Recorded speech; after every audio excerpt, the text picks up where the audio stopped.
¿Qué onda, lectores? ¿Cómo están? Bienvenidos una vez más a este canal. Yo quiero resolver algunas dudas que ustedes me han externado en redes sociales sobre mis libros. Y pues nada, comenzamos. Y bueno, la primera pregunta que me han hecho, porque saben y siguen mis entrevistas y han seguido mi carrera durante estos últimos años, es ¿qué pasa con el primer libro que escribí?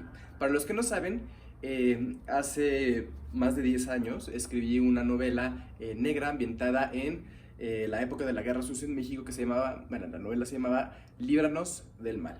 Y Líbranos del Mal era una novela negra de un asesinato al estilo Agatha Christie en una iglesia. Entonces, esta novela pues la escribí, fue muy difícil porque fue la primera novela que terminé y la llevé a, bueno, obviamente a registrar y luego la llevé a diferentes editoriales.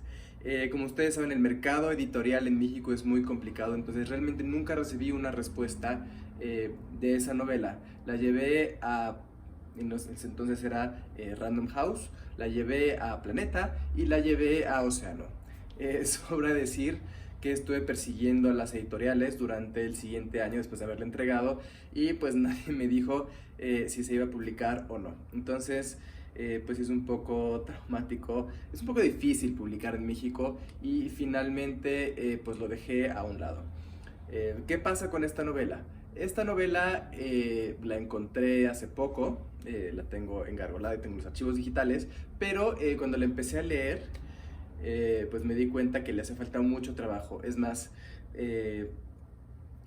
siento que tendrá que reestructurar absolutamente todo, pero al final digo, fue un crecimiento mío como escritor y algunos elementos y personajes, frases y situaciones se han colado a otros libros que sí están publicados. Entonces, digo, por el momento no tiene caso que trabaje sobre Líbranos del Mal. Creo que es un proceso en la vida de todo escritor y finalmente pues allí en el cajón de momento está bien. Si luego tengo interés, tendré que reescribirla.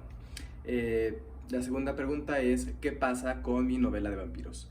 He dicho en las entrevistas de los últimos 8 años que después de Líbranos del Mal escribí una trilogía de vampiros. Bueno, planeé la trilogía de vampiros, de hecho solamente escribí 2 títulos.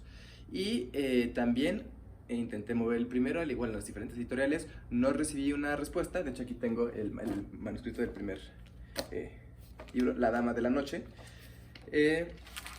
Pueden ver que no era cosa pequeña. Finalmente, sucedió que,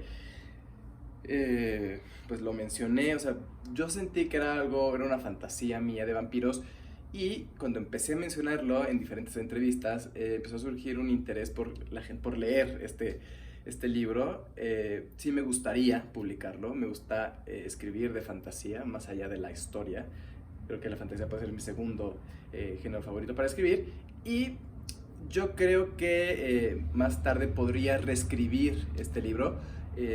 Como se imaginarán, pues escribió hace 10 años, entonces necesita muchísimo trabajo. Yo estoy en otro punto, he aprendido muchísimo con la escritura de, sobre todo mis novelas biográficas, entonces pues sí necesitaría trabajar en el tomo 1, en el tomo 2 y pues ya finalmente escribí el tomo 3, está todo planeado, están todos los archivos ahí, entonces no se preocupen. Sí está en mis planes, pero de momento tengo otros proyectos. Esa es el destino de la novela de vampiros. No se preocupen, también está en el cajón, tengo los archivos digitales, tengo la planeación, tengo biografías, entonces por favor tengan un poquito de paciencia, tengo mucho que escribir y bueno, ese es el destino de la novela de vampiros. Como dije, pues al final no pasó nada.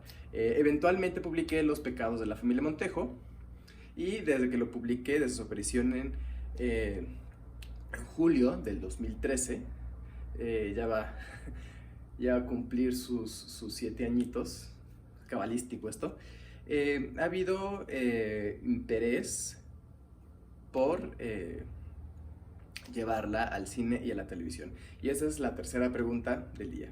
¿Ha habido algún interés en llevar tus libros y tus películas a algún otro formato? La respuesta es sí. Y generalmente el libro que más les interesa es Los pecados de la familia Montejo, precisamente por el formato en el que está el libro. Entonces, ha habido intentos de adaptación de serie y de películas que finalmente quedan solamente en planeación porque luego los contratos ¿no? Son muy abusivos con las productoras, o que finalmente por un tema de costos termina por caerse este asunto. Pues imagínense tener que adaptar algo histórico al Porfiriato y además el tema de realismo mágico, que es un poco costoso. Entonces, sí, me encantaría poder hacer una serie de Yo Díaz, estaría increíble hablar de Iturbide, de Zapata, incluso de los pecados de la familia Montejo, pero siento que de momento, y sobre todo como están las cosas en México y en el mundo por la pandemia, posiblemente tenga que esperar.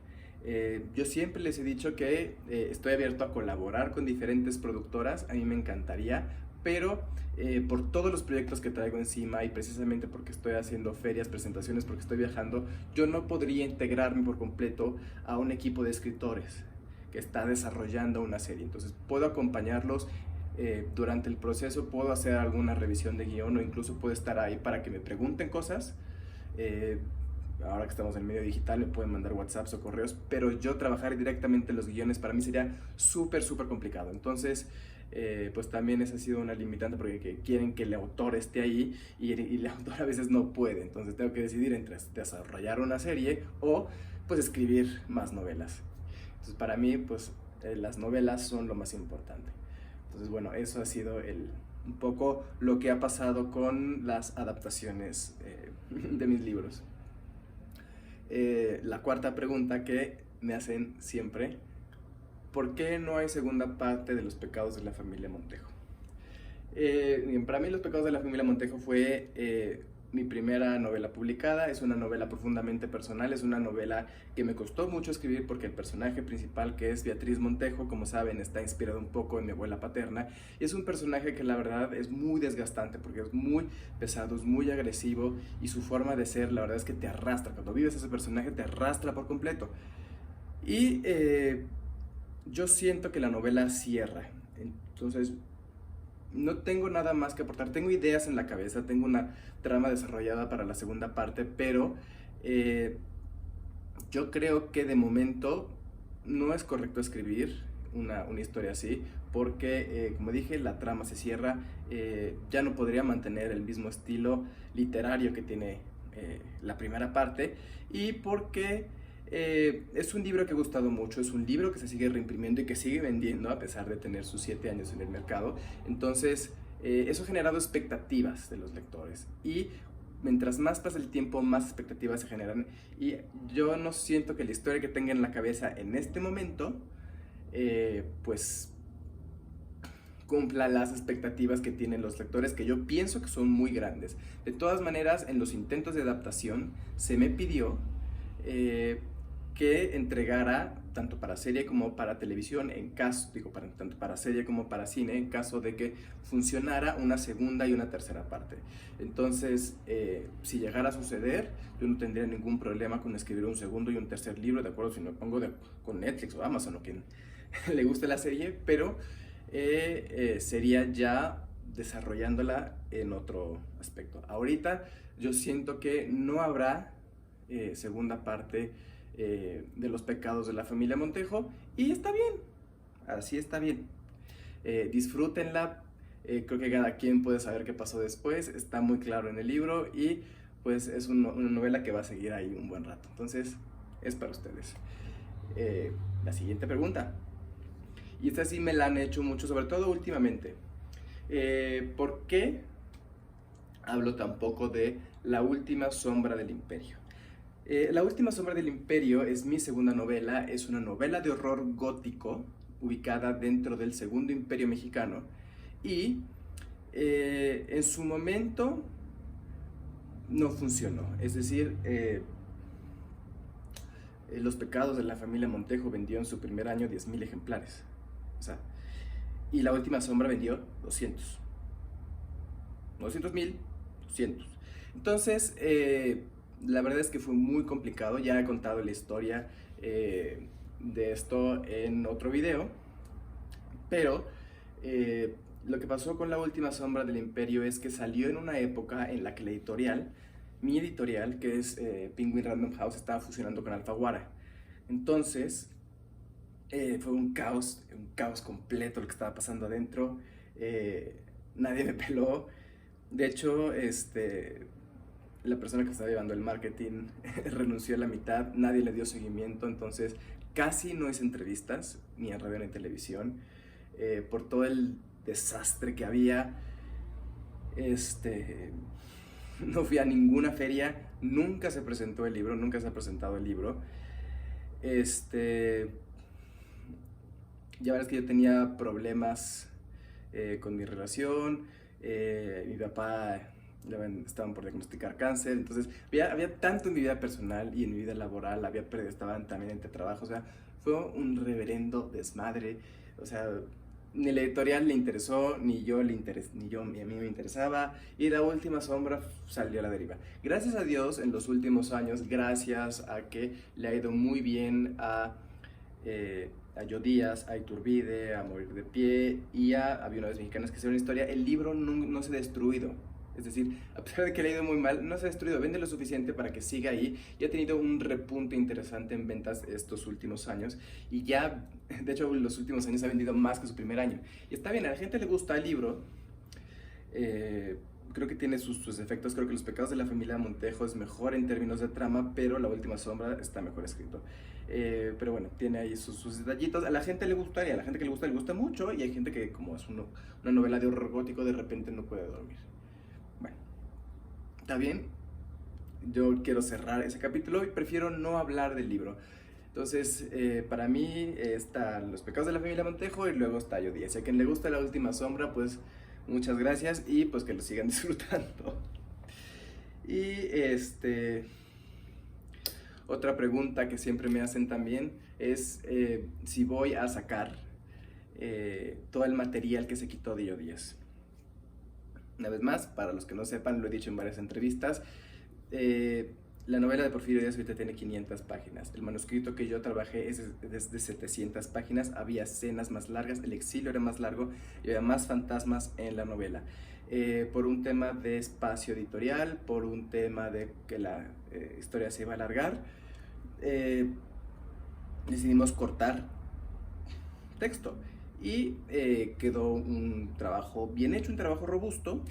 Y la gente me pregunta que si quiero recuperar ese material. Lo he dicho también otras veces y también lo voy a decir de Los Montejo, porque a Los Montejo se le quitó 1/3 del manuscrito. La historia está bien como está, la historia fluye como está. También hay un proceso de edición de una editora maravillosa que es Fernanda Álvarez, que tiene el valor de decirme esto no funciona, esto le alenta la trama, esto no se entiende, y yo como escritor pues voy haciendo los ajustes y voy eliminando ese texto. De momento no me interesa recuperar todo ese material que se quitó en Yo Díaz. Posiblemente, digo, la novela sigue vendiendo maravillosamente bien. Si después se hace algo de aniversario y la editorial me pide que haya material inédito, se podría trabajar ese extra, pero yo creo que ahorita está bien como está.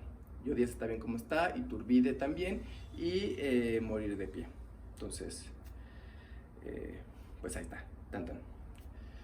Y bueno, ya la última pregunta, que también me han hecho mucho, es ¿qué onda con las mexicanas que hicieron historia? La verdad es que,